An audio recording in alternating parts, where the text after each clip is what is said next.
Man, getting pulled from the game sucked. I was loving being out here so much. I was loving playing the game. And I felt like I was in a place where I could figure things out, use my idol, navigate, excel at challenges, and get to the end. And then all of a sudden, it's like, you're dead, man, and you're done. So it was disappointing, but at the same time, that's the game. You don't have to just outwit and outplay. You have to outlast. And Mount St. Neal didn't allow that this time. We'll see what the future holds. For me, I think the two hardest parts were days 1 and 2 were really hard. I thought I was going to have this oh hell moment when the sun went down the first night and I realized that I was stranded on a beach for 39 days with limited resources. I didn't have that moment. That moment came about 5 hours later when we got stuck in a torrential downpour that lasted until morning, and you just kind of think, is it going to be like this every night? Is the ordeal going to be this wet and this cold and this uncomfortable? But then the sun came up, and from day 3 on, I was absolutely loving being in the game. And from that point on, I think the hardest part was the personalities and trying to get people to make decisions that you thought were in their best interest as well as in your best interest, but them seeming to want to shoot themselves in the foot over and over and over.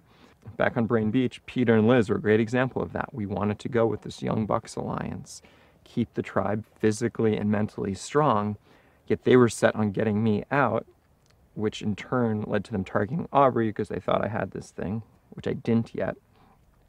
And so as a result, Aubrey and I had to team up with Joe and Debbie and get Liz out, which probably didn't help the tribe.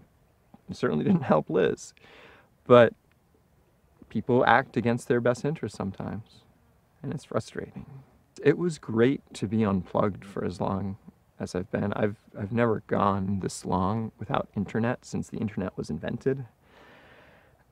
I had a lot of time to think about priorities in life, and I think there's certain little tweaks I want to make. And I'm going to carry this kind of badge of honor, this pride of having had yet one more dream come true. Even if the dream didn't end quite how I wanted it to, it was still a dream, and I loved being out here. I loved playing. And I can't wait to share this experience whenever it airs with my friends and my family, as well as hopefully the adoring public. Oh, there's definitely unfinished business. I thought I'd come out here, live a dream, be done, and look at Survivor in the rearview mirror. But I am so hungry for that second chance to come back and have the dream end the way that it's supposed to in my mind. So I'm gonna go home and keep training and hope that Jeff calls one day and gives me that second chance. Love, absolute love. It's one thing to watch the game on your couch and think, well, that would be cool. But to come out here and have the opportunity to play and compete and suffer and thrive and laugh and cry, it's been one of the greatest opportunities of my life, and I cannot wait to do it again. It's a mix. It's a mix of, you know, living that dream and feeling like you're on top of the game, and then having it yanked out from under you. I mean, the dream was not supposed to end, pus coming out of my knee and an immunity idol in my pocket. It's supposed to end with the majority of the votes on day 39. Or getting blindsided and going out like most people go out.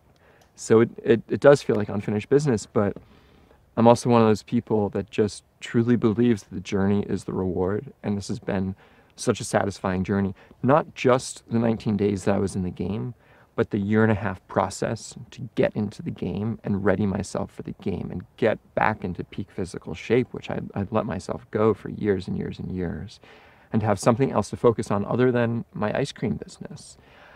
And to go through that process and work so hard and then see it come true is so utterly satisfying. And then, of course, to have it yanked away so quickly.